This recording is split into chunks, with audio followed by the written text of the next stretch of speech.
Hey gang, Kevin Goatee, gutting the sacred cow. Listen, this week I'm ecstatic to tell you that we have Michael Price, who writes for The Simpsons and F is for Family on our podcast.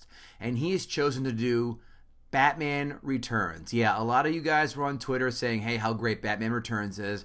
And Michael Price, wow, he makes a lot of great points. Before we get to the episode, few things. One, guttingthesacredcow.com every day. We do blogs every single day. Different articles every day. Go join our mailing list. Why? Because you get 15% off our merch shop, which allows you to get a hat, bag, mug, whatever, on the cheap. Just do that. Please help us keep the lights on. That's all we're asking for. We're not trying to go all Hollywood yet. That's in the cards, but hopefully sooner than later. Next, if you have not done so, please write a 5-star, give us a 5-star rating and a 2-sentence review on whatever podcast platform you listen to. This is so dumb, but it helps us. It gets us more traction. It gets us more audience, of course, and it gets us more advertisers. So just please, 2 seconds of your time to get that to you. And of course, if you are looking to advertise, guttingthesacredcow@gmail.com. We changed it finally. Yes, I know. Ha ha ha. Guttingthesacredcow@gmail.com. Email us if you want to sponsor, if you want to advertise with us so we can help build your business up, your services up, or whatever. Thanks again, guys. Love you. Thank you so much for your support. Cannot thank you enough. You guys are the best. Take care. Gather round, here's what I know. Just that this cow has got to go. I know some people kinda like it, yeah, it's trending right now. Yeah, that doesn't matter, cause we're gutting the sacred cow. Hey, everybody. We're going to get laid. Kevin Israel. You do this to me every week. Was that Revenge of the Nerds? You know, I love nothing more to do than come to your house and set fire to not knowing this film. Oh, no, What? was that Caddyshack? Yes! Come on. Even Mike. I know it was one of those. I've never seen Caddyshack, and I know that that's from Caddyshack. Our guest today is Mike Price, who has The Simpsons under his belt. And F is for Family. And even to tell me a comedy writer does not sing Caddyshack? Son of a bitch, we're off on the wrong foot already, Mike. That's in my hole. That's in my hole of movies that I've missed somehow. For the record, if you could have done it a little in the tone. No, because that's a dead giveaway, for Christ's sakes. Michael Price is our guest today, as I had mentioned. F is for Family, The Simpsons. What's my favorite Simpsons episodes, Mike? I'll be glad to tell you. It is the one where Homer sticks a crayon in his nose. By far and away, my all-time favorite. And second, will you take me to Mount Splashmore? Will you take me to Mount Splashmore? Will you take me to Mount Splashmore? Or Line Inspector coming through. Those were the golden. Oh, man. By far my favorite ones. Kevin Israel, what is your favorite Simpsons episode? You know what? I haven't watched The Simpsons in a while. I grew up in I think The Simpsons started when I was in 7th grade or 8th grade. Yeah, 6th grade. And I am 44. So it always felt like part of my youth. Like I remember everyone wearing the Bart Simpson shirts.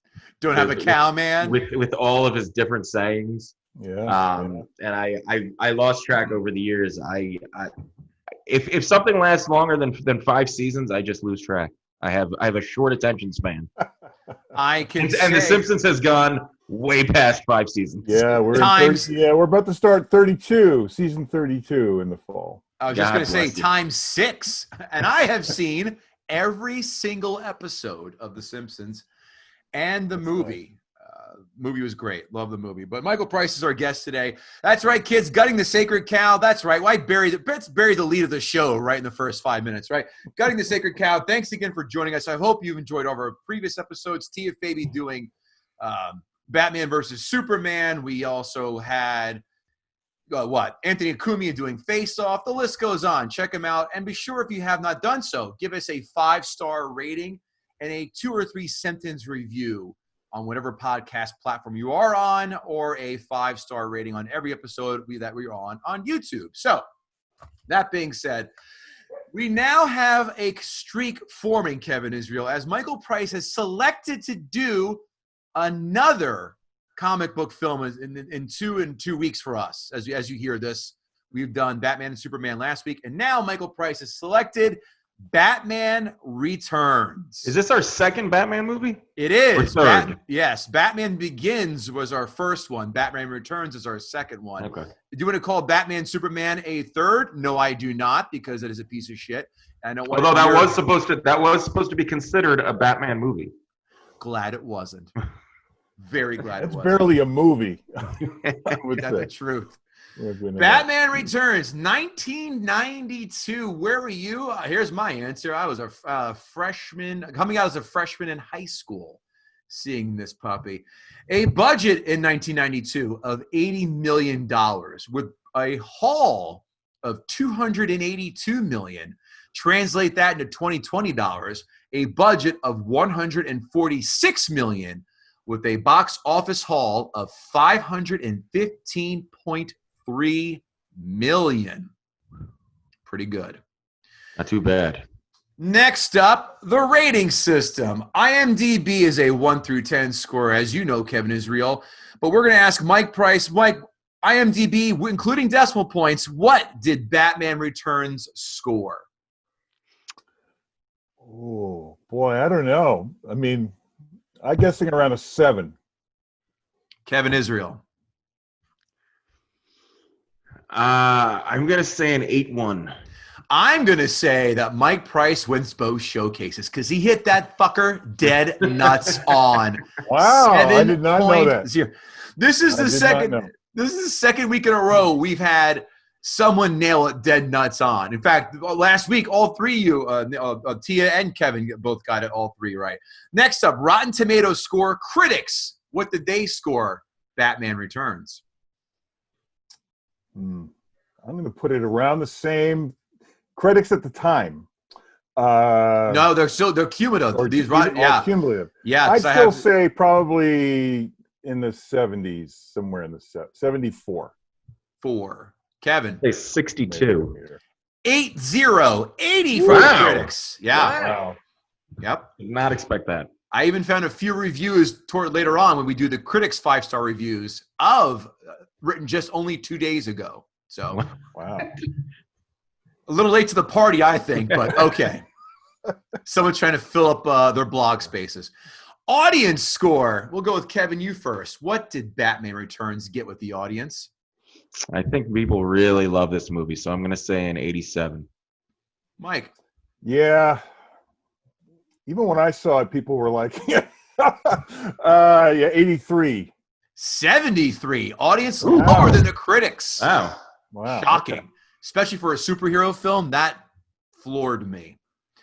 Now, our next favorite section, quotes. I have 2.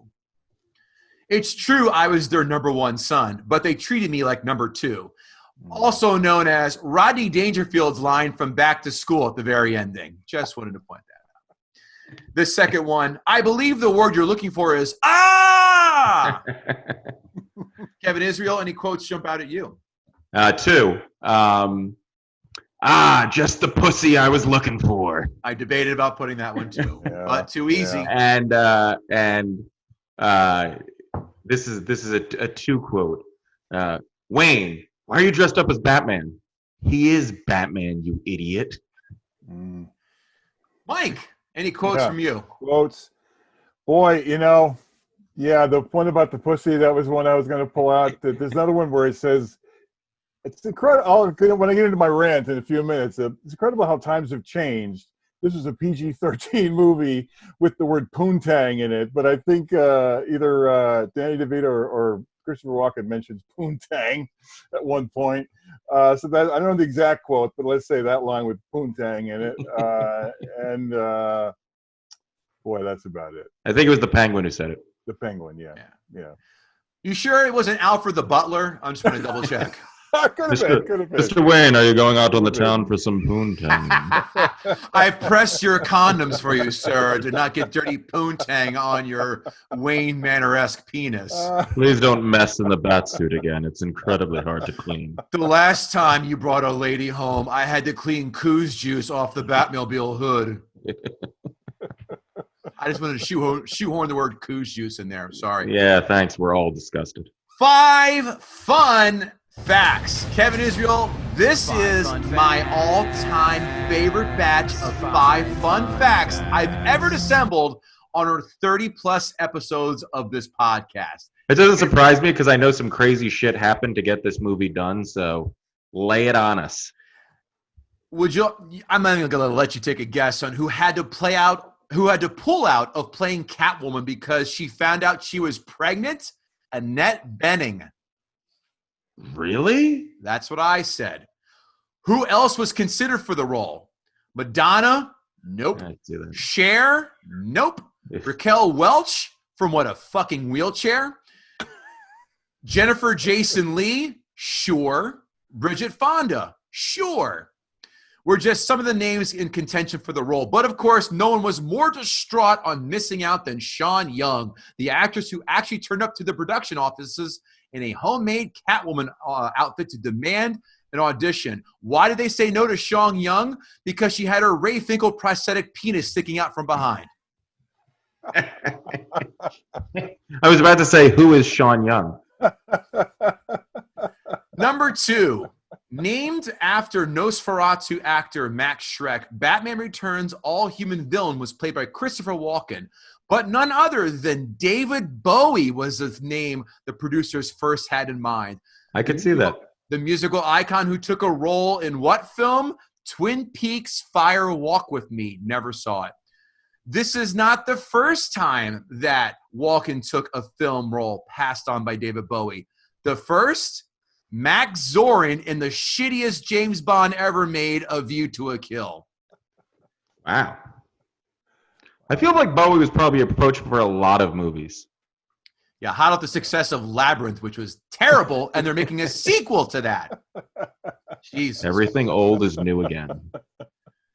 Harvey Dent / Two-Face eventually appeared in Batman Forever, and The Dark Knight Aaron Eckhart was supposed to show up first in Batman Returns. His disfiguring, though, was supposed to occur in the finale after Catwoman kisses him with a taser to the face, setting the wheels in motion for events in the third film. But Two-Face was written out of the final script. But Billy D. Williams wasn't Harvey Dent. Yes. Billy D. Williams played Harvey Dent. Yeah, in the first one. Yep. Yeah. Now, hold on your potatoes, Dr. Jones. Want to take a guess who was cast as Batman, who was supposed to be in Batman Returns? Hint, black guy. Another hint, part of a very large family. Michael Jackson. Yeah. Mike, a guess? Wayans is. Yes, Marlon Wayans. Really? Did you know this, Mike, or no? No, I read Wikipedia the other day, too, and I basically remembered that. He actually got measured for a suit but never got to wear it when the sidekick was arrested due to the film having too many characters. Oh, he was supposed to be Robin? Yeah. That would have been. Can you imagine his brother, his poor SW1 Sean Wayans was like, God damn it, why couldn't that have been me? Burgess Meredith, who played the Penguin in the cartoonish 60s TV series, signed on to play the role of Oswald's Cobblepot's father, Tucker Cobblepot, but the aging star fell ill shortly before filming and had to be replaced by Pee Wee Herman, who also reprised the role for the TV series of Gotham. Yeah, that's right. Yeah, that's right. He's a creepy looking dude. But he's funny as fuck. He is funny, though.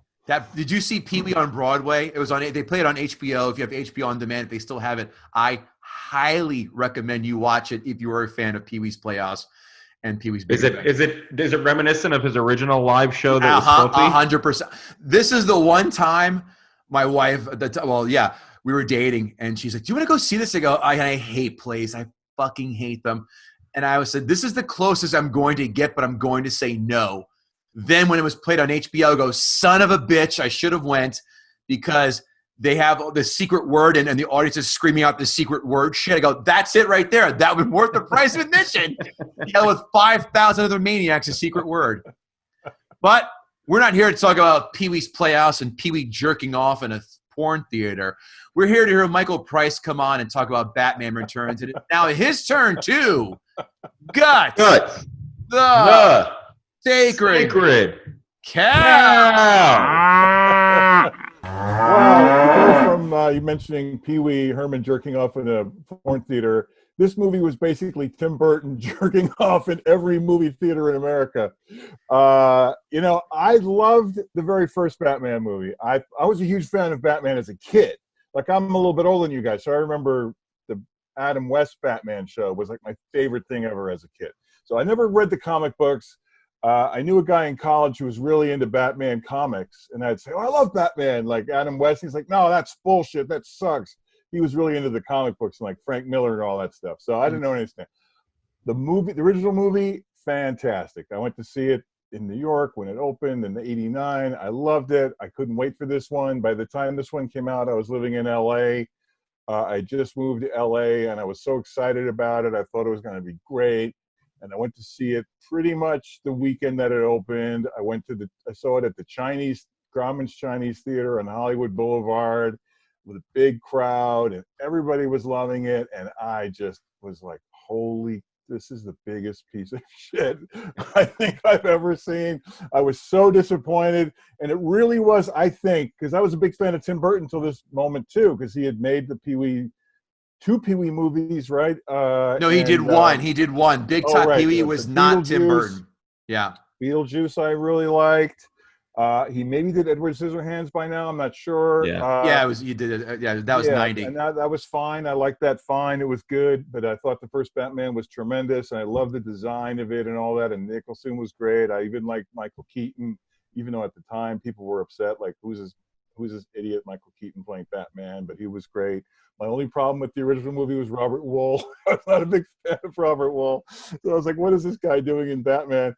But, Robert Wuhl's a Facebook friend of mine. He actually comments on some of my posts. I'm like, love you and Arliss, man, and Batman. Good job. He was really good in Bull Durham and stuff. You know, he's fine. But I was like, what is he doing in this Batman movie?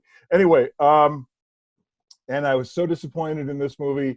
And it really was, like I said, to me, it was like they just let Tim Burton like get away with whatever he wanted to do. He just indulged himself. It's just so self-indulgent. It's like the Tim Burton-iest Tim Burton movie of all Tim Burton movies. It's like just all this crazy weird shots. And like Danny Elfman, he wrote the theme song to The Simpsons. So I work at The Simpsons. It's an amazing theme song. His music for Pee-wee was great. But this was just like just pouring it on with all the and like that, like heavenly choir in every shot. And every shot it starts with like that kind of like, you can't see what I'm doing, but it's like, if you're listening to this, just kind of drifting over stuff and these long tracking shots. And it's just like endless, just Tim Burtoning it. And then there's no Batman in it for like the first half hour. It's all about Penguin's origin story, which really makes no difference at all. I mean, looked at it from today's viewpoint, it's really coming out strong against like calling him a freak. And he's just, it's just really distasteful, I think, in a way. But it's just the movie itself is just so long. I found it incredibly tedious and boring. I think I fell asleep during it. I went to like a 10 o'clock show, I remember, and I was like, what the hell is this? Like, where is it? Where's the good stuff? Batman doesn't show up for like the first 15 or 25 minutes, and then he just shows up kind of there. But it's really all about fetishizing all over Danny DeVito. And, I'll say this. I mean, who am I? I'm just a guy. I write a TV show. I mean, all these people have had massive. I'm just a guy who writes on the longest running TV show in the history of mankind. I give you a little more credence than that. I've never won an Academy. I've never even worked in movies. I worked in the Simpsons movie a little bit, but still. It's like, what a humble brag. This is the humblest brag of all time. I'll tell you a humble brag about the Simpsons movie later on if you want to hear. I'm all ears. Oh, yeah, I'm all ears. But these people have had amazing careers, Danny DeVito was great in Taxi. He's great in Always Sunny in Philadelphia right now. But I think he's so terrible in this movie, and he's really terrible in almost every movie. One of my I'm going to go off on a little bit of a tangent. One of my favorite movies of the last 25, 30 years is LA Confidential. Yes. So great. So underrated. I love it. To me, Danny DeVito almost destroys that movie for me because he's like he's in a whole other thing. And it's like every time he was on screen, I just wanted to just turn it off. And I guess now I can fast forward if I'm watching it. He just took me out of it. And this was like, he's in this makeup. He's so disgusting. He's got like fish guts coming out of his mouth the whole time. And it's all this stuff. And for some reason, he's got like his minions are the most Tim Burton-y thing of all time, like evil clowns. It's like, that's so, even then it was lame. Now it's super lame to have evil clowns, but that was even like all these weird evil clowns doing somersaults and like, who cares? Why would evil clowns hook up with this weird penguin? And it makes no sense. And they don't even mention the Joker. Right, yeah, the Joker is like, forget him. He's just gone. It was like the king clown. That's exactly right. Yeah, those guys should have worked for the Joker. And one of the guys in the Penguins group is this guy, one of the great character actors ever. This guy Vincent Schiavelli, who was on a million things. He's the guy playing the organ grinder. With the Gatling gun. Yeah, the Gatling gun, and he's a great actor. He's totally wasted. I found out quite by accident looking at it that one of the guys in that group is this guy named Doug Jones, who's a great actor who I met once. Who he's the guy that's in all the Guillermo del Toro movies now, and he played in Pan's Labyrinth. He was the guy with the eyes, and he played the fish guy in The Shape of Water. Oh, wow. This is one of his first movies. He's in that. Wasted, and then you got Christopher Walken. It's so funny because it's been a long time since I've seen Christopher Walken in anything where it's not just Christopher Walken like doing an imitation of himself or people doing an imitation of Christopher Walken. So when you have a whole movie of Christopher Walken, it's too much. It's like too much Christopher Walken. It was like enough with the Christopher Walken already. He's like this. He's so Christopher Walken-y in it. It's insane. It's literally like someone doing a bad Christopher Walken impersonation in this movie, and he's in this crazy fright wig, and like you said, it's this homage to this guy who was a Nosferatu. Who cares? Max Schreck, and he's got this weird son who I think is supposed to be like Donald Trump. His son, Max Schreck's son, looks a little bit like Trump. And it reminded me back in those days, there were a lot of Trump versions of movies, like in Gremlins 2. There's a guy who's based on Donald Trump was kind of like a character. Daniel something was the character's name. Daniel Clamp. That's Daniel it. Clamp, played by John Glover. So it's all weird and like it's so the combination of the plot contrivances are so contrived, and like it's all about getting the Penguin to run for mayor, but then he doesn't get it, and then he becomes a real villain where he's gonna kidnap all the firstborn sons of everybody in Gotham City, but he kind of does it, but it all makes no sense. And then you've got Catwoman, who is one of the greatest characters in the history of Batman, and was so great on the TV show with Julie Newmar playing it, and other people played it, Eartha Kitt, and here it's like Michelle Pfeiffer. And again, it starts off with this super lame trope of her, like the most beautiful woman in Hollywood, playing this like frumpy thing with glasses and like, oh, I'm spilling the tea and all that stuff. And it's like, she's Michelle Pfeiffer, and then it's like she lives all alone and she's lonely and whatever, and she's dumped on. And then because, the guy's awful to her, of course, he throws her out a window and stuff. And because all these cats come to her, suddenly she's Catwoman. And then there's like a 10-minute montage of her making her cat suit, sitting at a sewing machine. You don't need to see that. Like, all right, she made a cat. It reminds me a little bit of in the first Star Trek movie when they spend 30 minutes like going around the Enterprise. It's the same thing. It's like just like who cares? And then she's alternately, I guess the idea was that she's been driven crazy about what happened to her, but she's alternately like super bad. Suddenly this woman who was just like couldn't even like pour a cup of tea is now like doing hand flips and kicking ass and kicking Batman's ass. Son of a bitch. It's like my first thing in my notes about this whole thing when she becomes Catwoman. But go ahead. Yeah, I'll get to that in a second. You're right. But then she's back to herself again, and she's at parties, and she has like a relationship with Bruce Wayne, and it's that whole thing about neither one knows that they are who the secret identities are. But it seems completely like they were trying to say something about feminism or something about women being powerful, but it ended up being a complete mishmash. And I found her incredibly boring and just kind of like the most obvious kind of like moves and all that stuff, and all the cat jokes were just.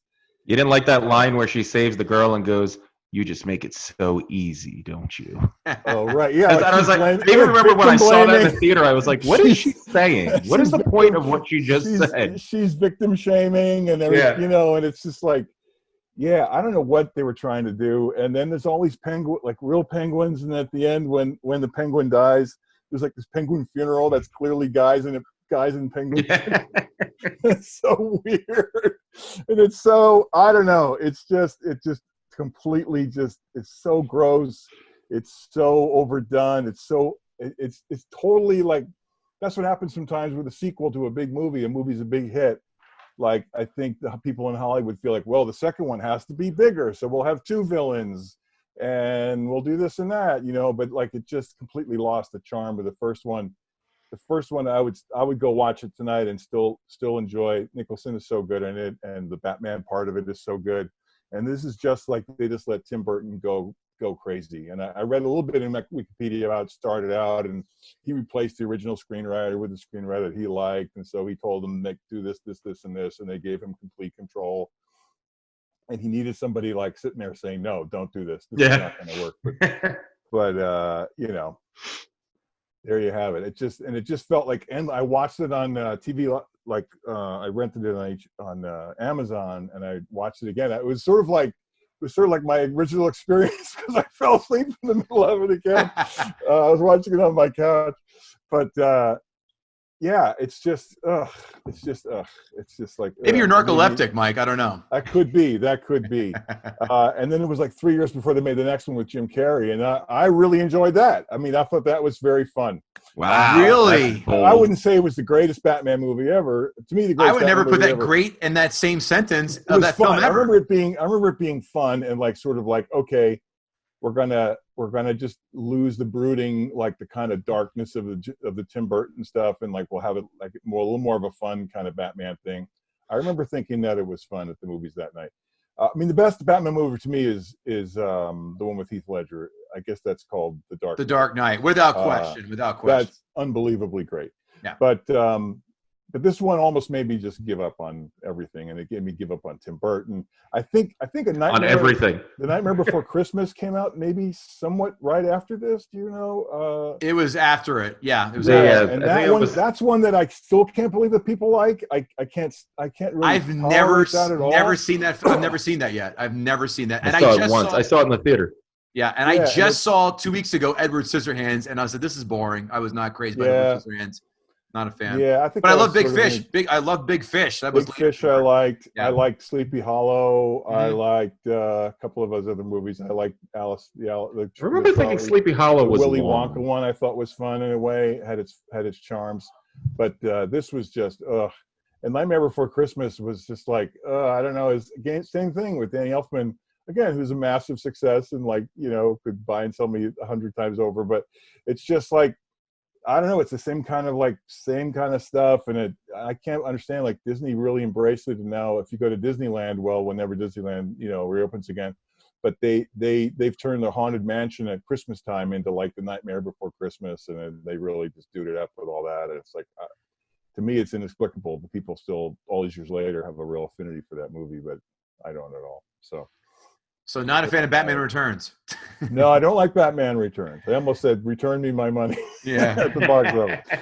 All right. Any other points you wanted to hit across? I want to make sure I give you as much time as you wanted to. I mean, just such a waste of great people, of good stuff, and just, it is amazing to me, like you mentioned those jokes about just the pussy I've been looking for. It's incredible to me how much times have changed. That was a PG-13 movie. And there's really a lot of crazy, like dark violence in it, but like real dark sexual stuff that I couldn't believe.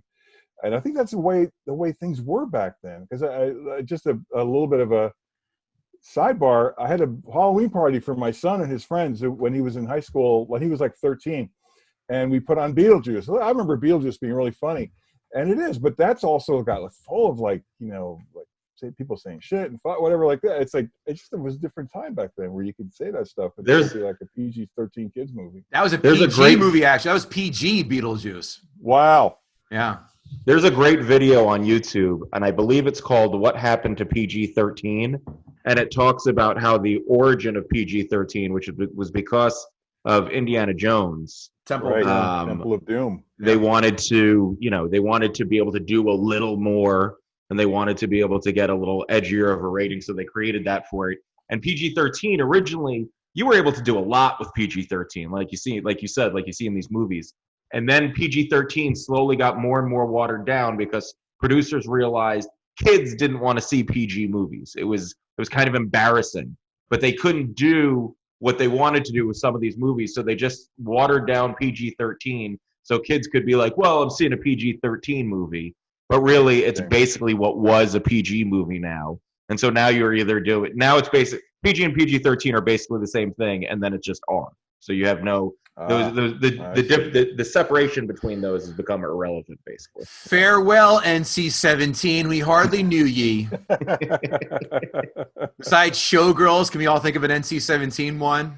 I was just going to say, I forgot Showgirls was NC-17. I can't think of any other one. Saw it in the Dollar Theater. Had no shame in saying that either. Maybe Eyes Wide Shut when it first came No, that out, was maybe. R. That was R. I saw that. Well, that's a really funny thing because we put this in The Simpsons where there's all those orgy scenes, where in order to get it released in the United States, they had to digitally put in people who were like blocking the.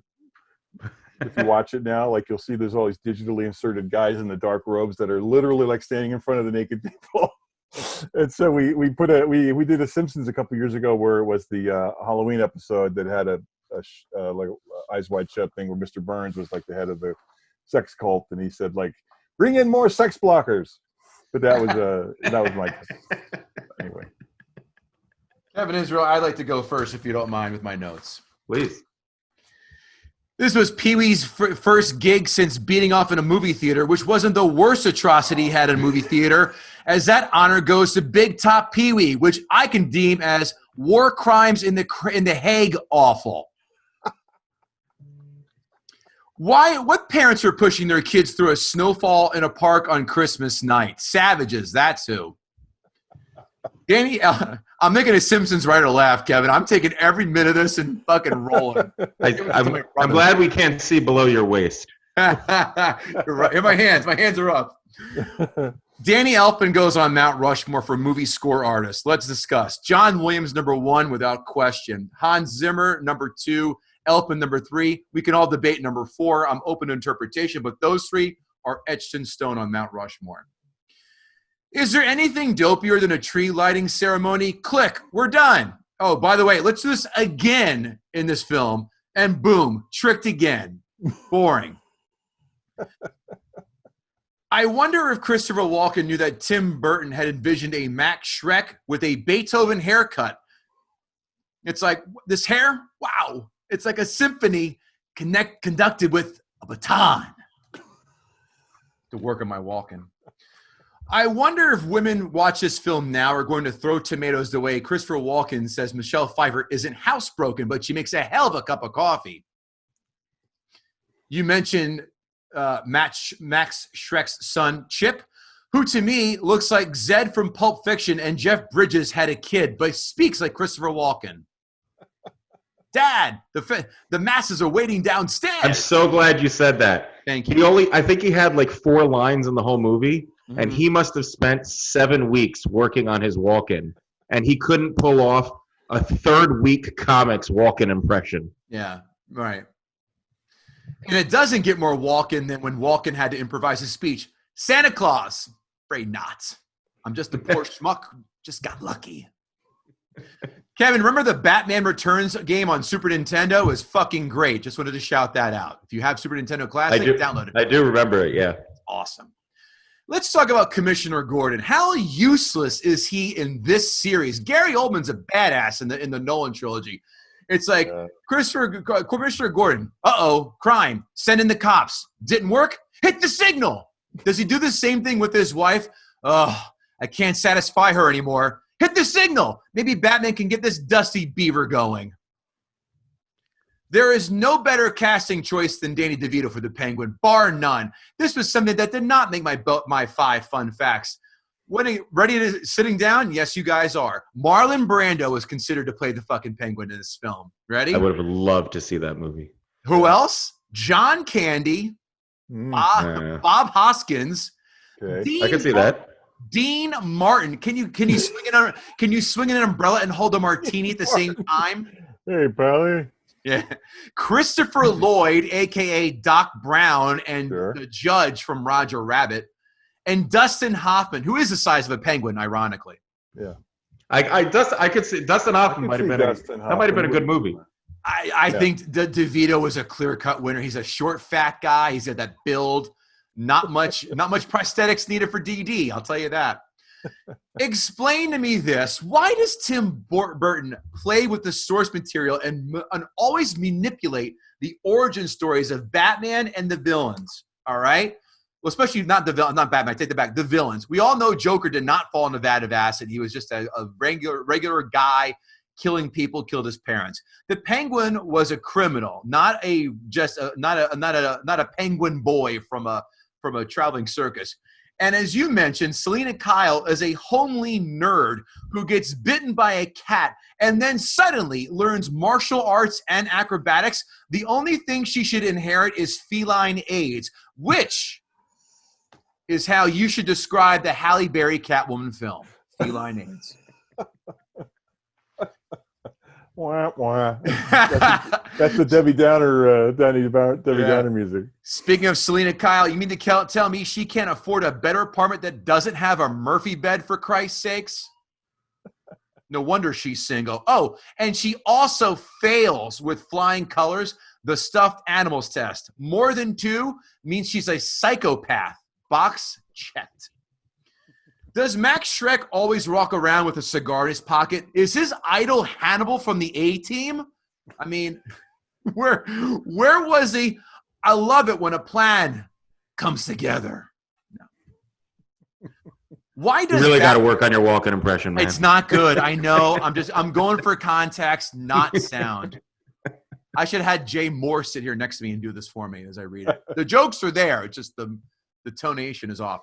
Why does Batman talk in a Batman voice when it's just him and Alfred on the Batmobile mobile phone? Is he all Meisner all the time?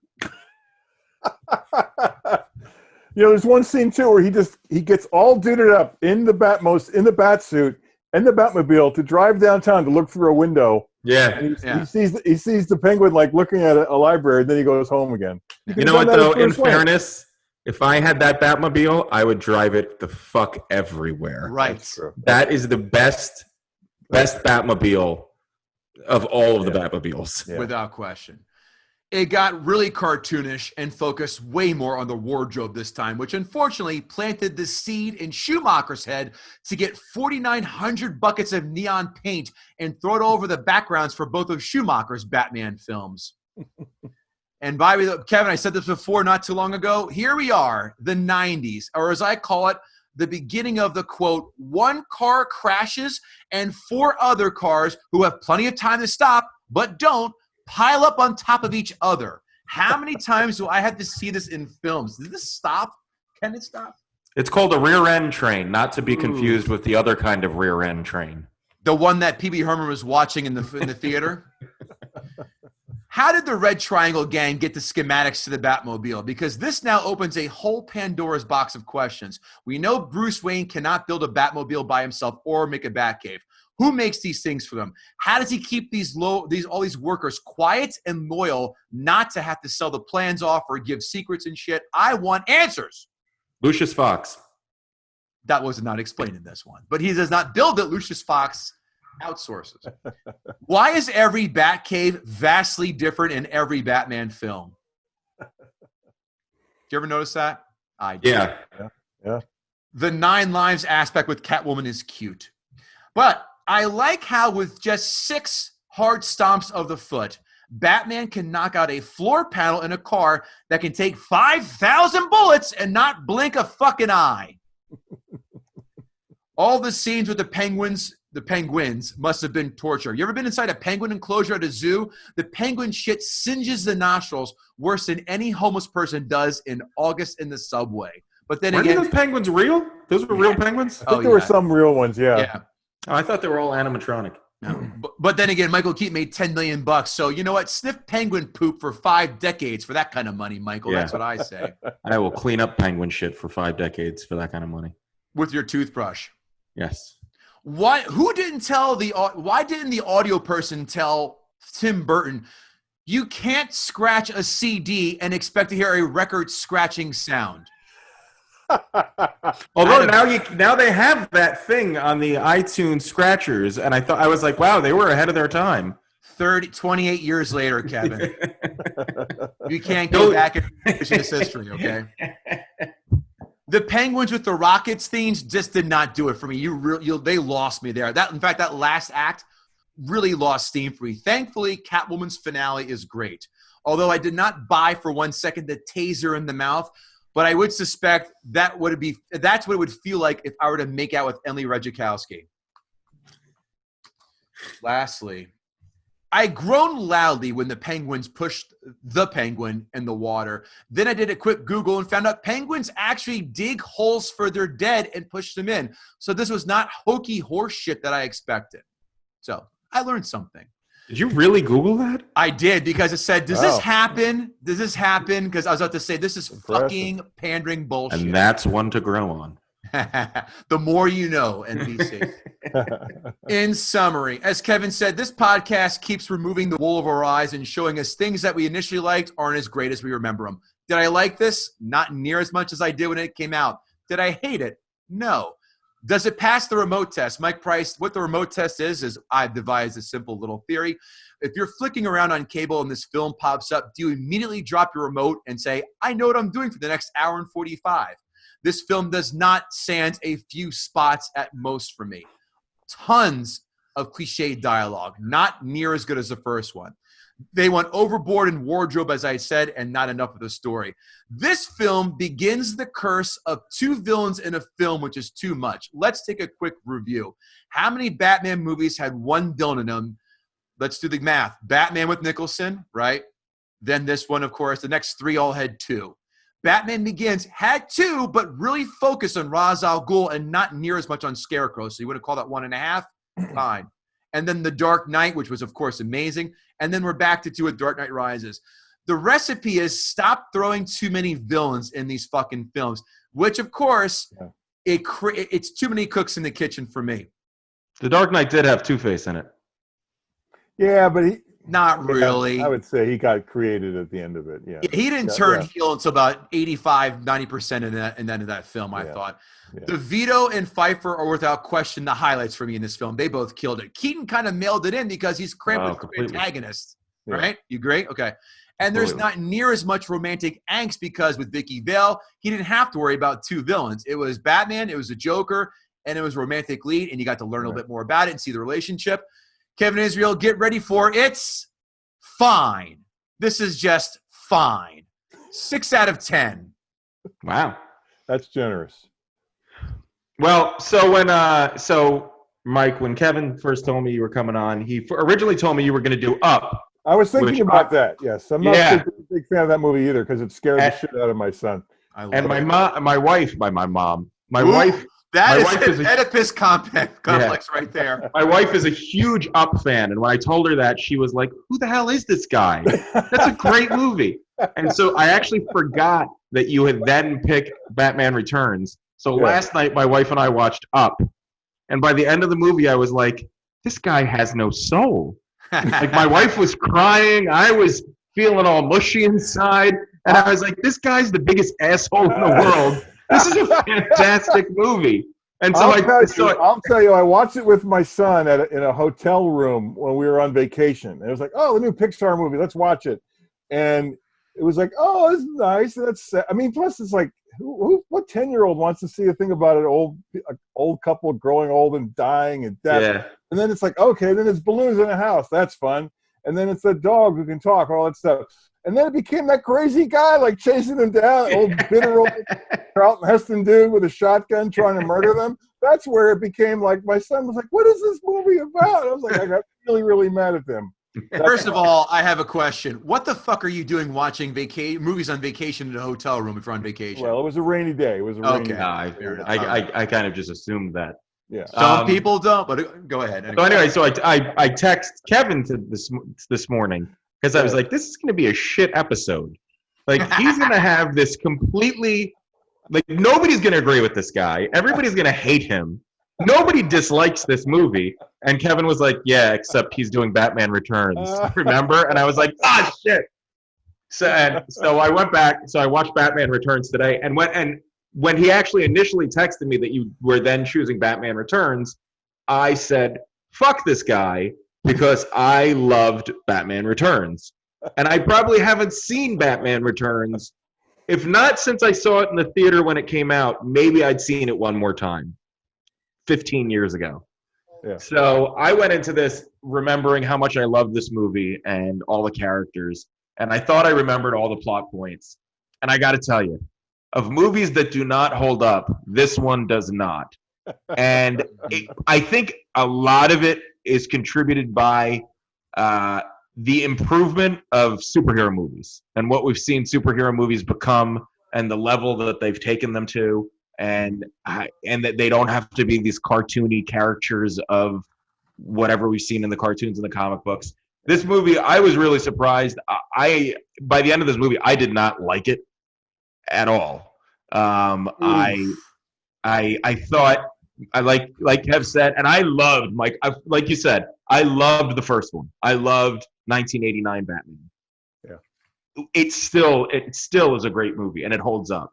This was Tim Burton, like, just having the chance to do whatever. And listen, if anybody ever gave any of us an unlimited budget and said, do whatever the fuck you want, we would probably make a disaster. We would just go nuts and we would make a disaster.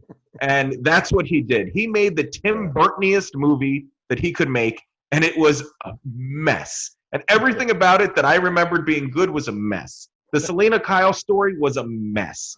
We get it. She's a sad soul, and then she gets saved by cats, which then they took her story and then took it into the Catwoman movie and was like, hey, that was a good idea. Let's even shit on it more and put this whole Egyptian story behind it.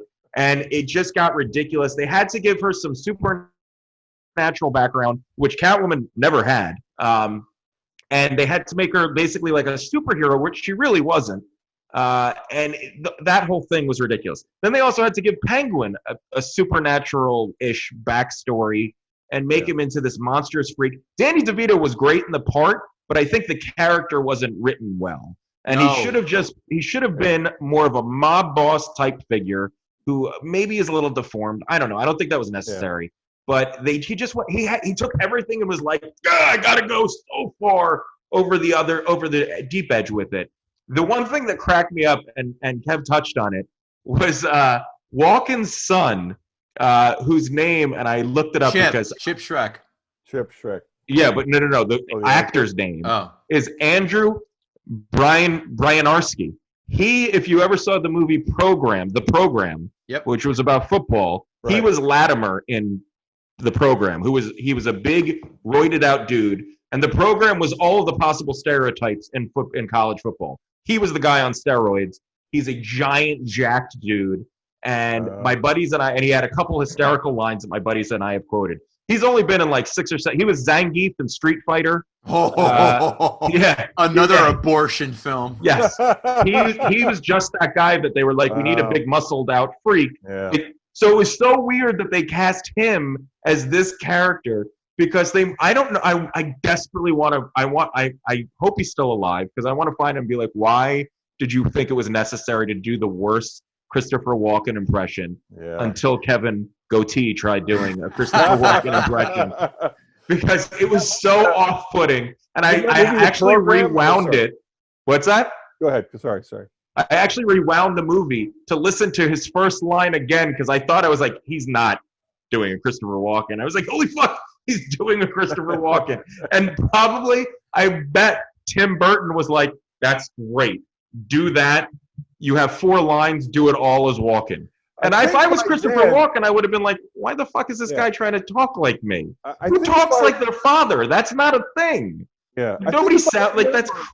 I'm sorry. I think if I remember correctly, back then in those days, this was before like Jay Moore even started doing people weren't doing Christopher Walken yet the way that everybody does. Oh yeah, absolutely, you're right. Yeah, so like there wasn't much to go on. Yeah, it was just such a strange, off-putting thing, but it was just one more piece of this movie that just didn't fit together. I bet you can ask him to. You can say the thing that movie, the program, actually got people killed, right? Didn't it? They had to delete the opening scene because kids were lying down on the highway. Yeah. Kevin, lying down on the roads. Kids in my high school did it, and the police had to come and arrest them. Oh my god! But Kevin, when you make a movie that gets people killed, you can go to a Comic-Con for $5 and ask him to do his Chip Shrek impression as you wait in line with nobody else. So, and then the other really off-putting thing in this movie was the sexuality. Every now and then, every few scenes, there was just this weird sex-themed scenes. Yeah. The scene where I guess she puts her hands down Batman's pants, which I don't know how she got her hands down his pants because I always thought his suit was one piece. And he kind of smiles. I was like, oh my god! No. She went in the side where his armor was. There was a break in his armor because remember he pulls the nail, the sewing thing out. Yeah, that wasn't his pants. It was like on the side by his. No, I'm pretty sure they were. They were straight in the movie. You're right. Yeah, they were suggesting that she was grabbing his dick because he even smiled. He even had this like weird. I was like, ah. But then the scene makes like I think there's like a hard joke or something. She does. Yes. Yeah. Absolutely. She does make. I think she makes a couple of hard jokes. It must be hard. Yeah. Like that. Waka, spinning bat signal on his cowl. And then the scene in the bed where Penguin makes the just the pussy I was looking for line. That entire scene should have been cut out. It was so creepy. They're laying in bed, and then she says, "I want to give myself a shower," and she starts licking herself. And it's like, all right, we fucking get it. You're a cat. Nobody's missing this point. It's not lost on anybody. And she eats the bird and keeps it in its mouth, and then he goes to kill the cat, and she spits the bird, and she's like having an orgasm while the bird's in her mouth. That whole thing was just so weird, and you could tell Tim Burton just loved all of it. And the whole movie was just a mess. I went into this thinking that I was going to have the argument that the character development of the villains was great, and that a lot of DC movies, especially now, have any character development of their villains. They're just these kind of two-dimensional big bad guys. But the character development in this movie was so pointless and so out of left field that it almost felt like they were trying to jam a bunch of different movies together, and it ended up a mess. So I went into this wanting to say fuck Mike Price. and I come out of it saying, "Fuck Tim Burton. He destroyed my childhood. Everything I remembered about this movie, I ended up hating on the second watching. Actually, fuck you, Mike Price, because I had to watch this movie over again, and I ruined my entire memory from 1992. So for me, this movie was an utter disaster. I'll hold a lot of it up to the fact that so many better superhero movies have come along. Yeah, it was rough for me to watch. My wife even came down and watched the last 35 minutes of it and was like, wow, this is really terrible. And I was like, yeah, it's pretty bad. You're right, Kev. The last act is a mess, just an utter mess. So for me, this was pretty bad, and I give it a 4.5. Boy, you may convince me to push it down to a 5. It's just... Yeah, 6 was high, man. 6 was high. You know what? Fuck it. It's a 5. And it's funny. You're right. I'll give you credit. 5. I'll give you credit too, Mike. And it's funny. I put on Facebook today, like, hey, what'd you guys think of Batman Returns? A lot of people, you saw the thread, Kev. A lot of people were like, oh, it's so good. It holds up. I said, when's the last time you watched this? When's the last time? Nope. Yeah. But you said it too, though. You can't have recency bias. You cannot compare this with the Dark Knight trilogy or any of the Marvel stuff out now. You can't. You have to put it in its own light. But even then, it's still like, God. I would still say, as bad as it is, there was still, like, you could watch it a little bit and enjoy, like, oh, there's a thought there, whatever. The Snydery ones, I have no use for any of those at all. Yeah, they're terrible. All those DC, the new DC ones are so terrible and so deadly that I was like, oh. I will tell you that, to be fair, Shazam is pretty goddamn good. Great. Shazam was great. I mean, like I love Wonder Woman. That was okay. Shazam, I thought Wonder Woman was good. I thought Shazam was good.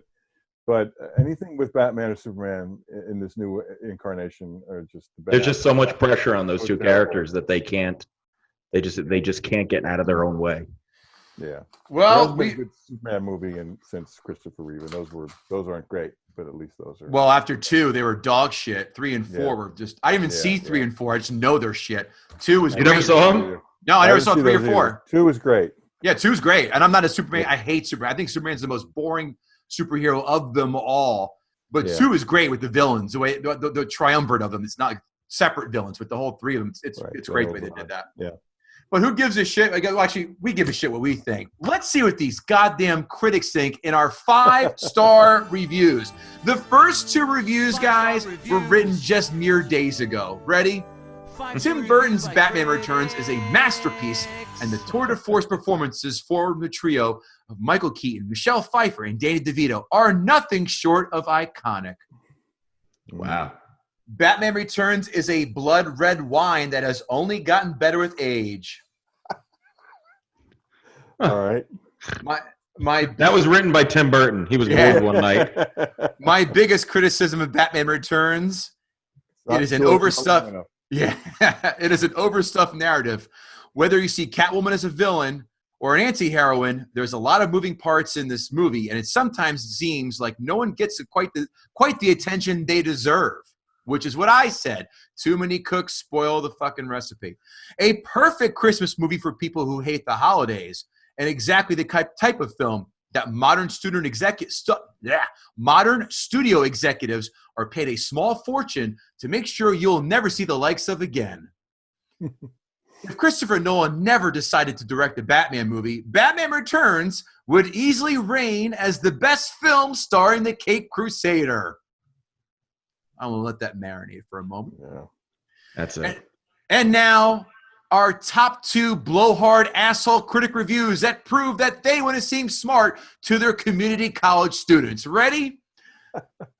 Among the 1990s most fruitful marriages of highbrow auteurist style and pulp source material, a Burton-esque layer cake at bottom, his take on German expressionism, then the Gotham grotesquerie. Topping it all off is a fracturing fairy tale. Fuck that guy. I do like his alliteration. I'm a sucker for alliteration and the rule of 3, but I agree. Fuck that guy. And of course, the next one, which is this one, if you thought that was over the top, it's not really a movie. It's a painting. And Burton is a painter, a Hieronymus Bosch for our time. The thing seems to come straight from his subconscious and unspool in dream logic. I saw a picture of this reviewer, and if you guessed a fat guy with a bushy beard and horn-rimmed glasses, go to your freezer and get yourself an ice pop because you boys deserve a treat. Critics, 1-star reviews. Batman was no longer torn from the pages of a funny book, but was peeled off the bottom of a pair of Doc Martens. My question is, does that mean Batman's story was conceived during an agnostic front concert at CBGB's?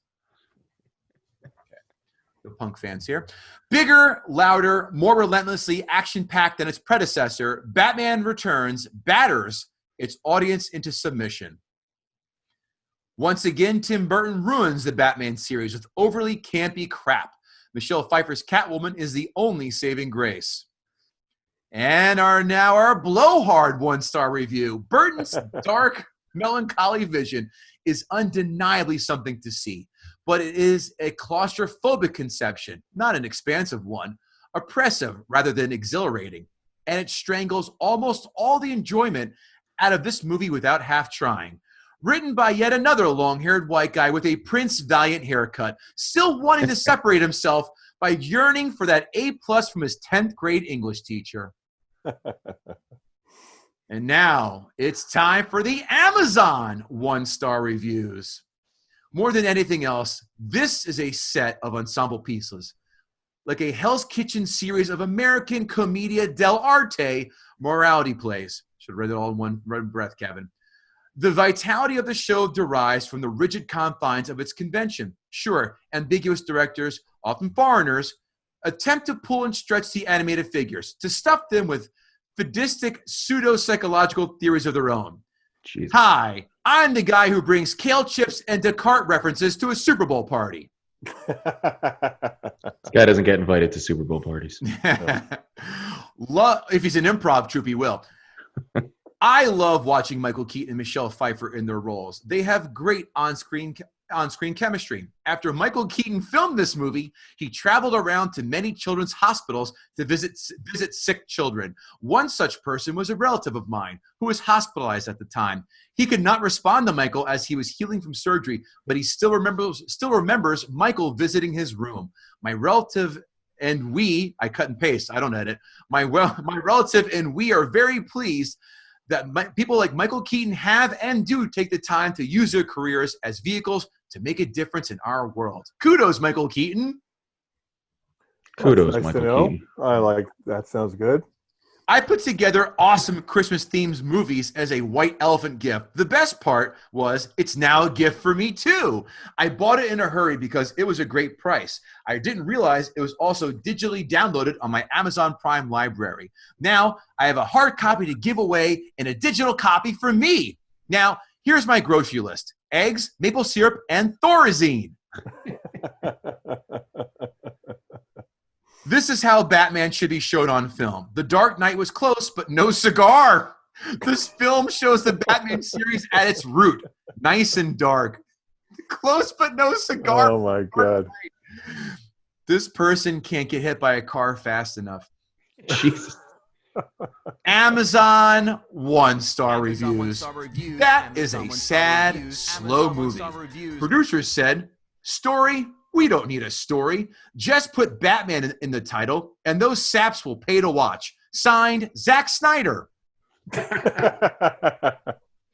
It's really bad. Tim Burton should give the money to children whose billionaire parents were murdered in a dark alley, but he does nothing but exploit these poor kids for his own sick personal gain.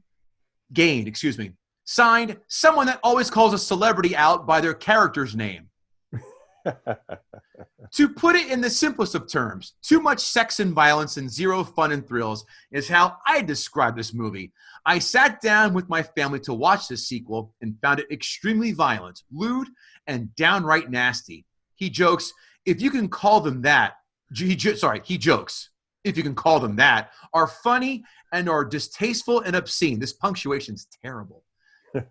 In one scene, for example, the Penguin looks at a woman and says he'd like to fill her void. And in another, he looks at Catwoman and says, she's just the kind of pussy I've been looking for. Signed, a Cub Scout leader about to be caught with oodles of kiddie porn on his computer. Oh, my. I knew that was coming. Tim Burton. This is one filmmaker I absolutely detest. Why do I say that? He is representative of the breed of filmmakers who value style over substance. Look at all of his films. Interesting sets, gothic look, very creative and graphic costumes, but zero in storytelling. Time was when a movie was supposed to tell a story, not put up a fashion show with a gothic or whatever theme. In fact, unlike many, I actually prefer the third and fourth Batman films over the first two by Burton. At least the two other films, Batman Forever and Batman and Robin, were silly and campy and fun. Tim Burton's first two Bat films were largely unsavory, to say the least. Signed, the ghosts of Joel Schumacher and Bruce Valanche. Last one, and this is always my favorite. You know those bags that they put on police horses to catch poop? Well, it caught this one. Mike Price, I want to hear your Simpsons movie story. I wrote that down to make sure I didn't forget. Well, here's the humble brag. So I helped write. I worked on the movie just a small amount. Me and a couple of guys helped. We just worked on some like spare jokes while they were working on the main movie. But anyway, it was fun. So the movie comes out. Again, this is about my son, who was traumatized by Up. He was little then. He was 10 years old when the movie came out. So he did not like going to movie theaters because it was too noisy and it was too crazy. So he liked going to the drive-in. So there was a drive-in near here that we went to, and on the opening weekend of The Simpsons, and we get to the drive-in and it's showtime and there's a big line of cars getting in, and I go, one for the Simpsons movie, please. And the kid working the box office says, sorry, it's all sold out. And I'm like, oh man, oh shoot, really? He's like, sorry, sold out, we're at capacity. So I never do this. I absolutely never, ever do this. But I go, look, I never do this. But, I'm a writer on the show, on The Simpsons, and I help write this movie, And he goes, well, you should be happy that it sold out. Like, so he didn't give a shit. So then we're like, so we bought tickets for something else, whatever else was playing there. It was like a fourplex. And I told my son, like, don't worry about it. So I bought a ticket for whatever else it was. And then I drove into where the Simpsons movie was going to be. And then a guy came by in a golf cart and basically kicked us out. I thought you were going to say the guy who sold you the ticket had the same voice as the fast food worker. Sorry, sir, we're all sold out. The squeaky voice teen. I'd be remiss if I didn't drop that one there. God damn it. Anyway. I know it sucked for you, but I give that kid a lot of credit. I know. He didn't give a crap that I was some Hollywood asshole. He didn't even try looking you up. I mean, this is what, 09, 10? 07. 7. I mean, he had smartphones in, right? I mean, if you had, but I don't sure, think he could look me up. I just say, Google me. You Do you know who I am? Yeah, he's a ticket taker at a drive-in movie theater. He's not doing any research. That'd be funny as hell. He goes, I just turned away 10 minutes ago. Tom Hanks, fuck him too. The lot's full. And he's in the Simpsons movie. I know he is. No special treatment for anyone. That's right. Any other Simpsons stories you care to share? I'm dying to know a lot of and I read Mike Rice's book, which is a fucking riot from start to finish. Yeah. So funny. Mike is great. I love Mike. No, just we're all working remotely now, so we're doing our writers' room the way we're doing this today on Zoom. So we're still moving along and making shows for next year, and we're still going strong.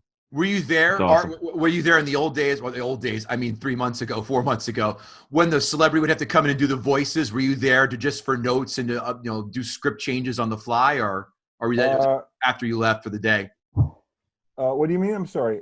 So were you there when the celebrities had to record their voices for the show? I've been there for some. I mean, that's one of the great things is that occasionally I get to travel to meet some people who are like celebrity voices on the show. So like Jon Stewart did an episode that I wrote. So then they flew me out to New York. And wow. To go and meet him and record him in this little sound booth at the Daily Show that they used to record the voiceover. So, I'm a pretty big guy, and it was this like room like the size of like a phone booth. It's a little bigger than a phone booth, so I was recording him, and that was fun. And people like that. So yeah, it's that's one of the great things is when the celebrities come in, you get to meet them. Well, it's funny. Mike said in his book, he said the biggest pain in the ass who actually didn't do it was Oprah, which I thought of it. Oh, I didn't know about that. Yeah, I wasn't around for the. I joined. I mean, I've been there almost 20 years, but I joined in season 13 or 14. So wow, it's crazy. Who are your favorite ones? And I guess I don't know, favorite voices and the biggest pain in the asses, if you don't mind. Oh, you mean for to record celebrities? Well, the biggest I can't say anybody was a giant pain in the ass. But for me, I was originally a theater major, so for me the biggest one was Stephen Sondheim, who I wrote an episode again that he was in. So I got to go to New York. Oh, that's cool. And wow, I got to fly out to New York and then meet him and see him play the piano and do a little bit and work with him. So that was amazing. And Jon Stewart, that was pretty great too. And some baseball. I'm a big baseball fan, so we had some baseball people. We had Mike Scioscia, and just recently we did like a little promo with all the people that are on the Fox, like Frank Thomas and A-Rod, and I forget who else does the Fox baseball pre. Yeah. Pedro's on there. Yeah, those guys. That was fun. I know this is an early one, so I don't think you were. You were on the episode where it was Mattingly and Sachs and Ozzie Smith and Canseco and Griffey Jr. God, I fucking love that. Mattingly, shave those sideburns. In the Yankees. Yeah, I love that. I love that. My God, that's a great episode. Oh my God. I'm a fan of Darryl Strawberry too, so I remember like the thing where he's crying over them saying Darryl. My brother was a Met fan, so whenever he must have been like 8 or 9. So when Darryl was crying in The Simpsons, I go, see. Screw the Mets. That's hilarious. Kevin Israel, did Mike Price gut the sacred cow? You know, I'm gonna give it to him. Okay.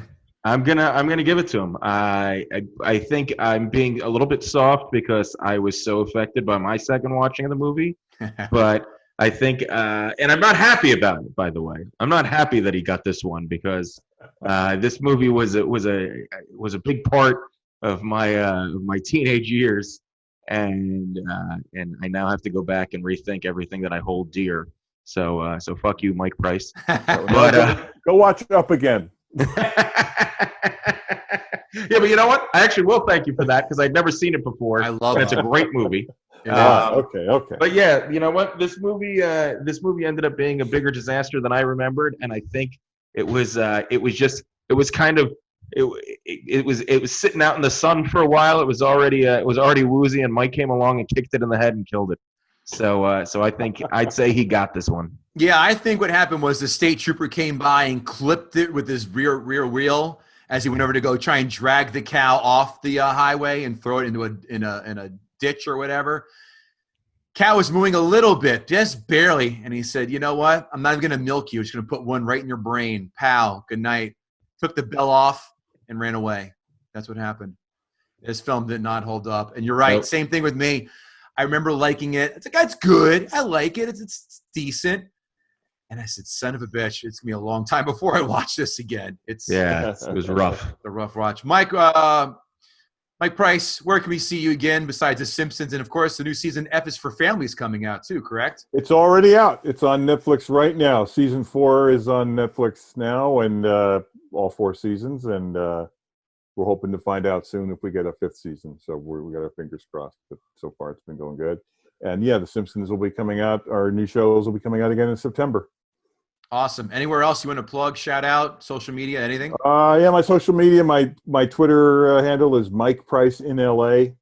And then if you're into F is for Family, I also maintain kind of an F is for Families account, which is FIFF Netflix, where we just basically sometimes answer a lot of questions. I'm also, if you like F is for Family, I'm on the Reddit, the Netflix F is for Family subreddit a lot. If you want to know anything about the show, you can ask me questions there. Wow, that is a brutally honest forum right there. Yeah, you're not. Nobody pulls punches there. No. That is prison. It's a good group. It's a good group so far. So far, then it turns Shawshank Redemption real fucking fast on you when the fresh fish come in that room. Here come the sisters in the shower. Mike Price, this has been an absolute joy. And again, as a Simpsons fan since goddamn, was that 1989? Yeah. Wow. This was huge. So thank you again for joining. Yeah, thanks for coming on, Mike. Oh, yeah. Kevin Israel. Kevin, where can we find you, of course? Some comedy work is starting to trickle in. Got a couple outdoor shows coming up. So check me on social media, Kevin Israel, across the board on Facebook, Twitter, and Instagram. And you can always get my album, The Struggle Is Real, on iTunes and everywhere else you get audio stuff. KevinGoatee.com. Not much going on there because of this fucking pandemic and there's been no new movies to review. But for other stuff that we have seen, you can hear Kevin and I's thoughts on guttingthesacredcow.com. Movies that we've recently seen, movie sequels that we'd like to see, quotes of the week. That's become everyone's fast and favorite quotes. Yeah, I know. Everyone loves getting involved. Yeah, they love saying, well, why have you done this one? I go, slow down. It's only week number 2 of implementing it. We'll get to the good shit. It's guttingthesacredcow.com. Again, please leave us a review. Please, please, please. It helps. Share with a friend. Like us. Share us on social media. We need it. Believe me, it helps. And if you're looking to advertise, guttingthesacredcow@hotmail.com to sponsor your business or product. And we'd love to do so. But Kevin Goatee, Kevin Israel, thanking Michael Price yet again for coming on Gutting the Sacred Cow. Boys and girls, we'll see you next time. Take care.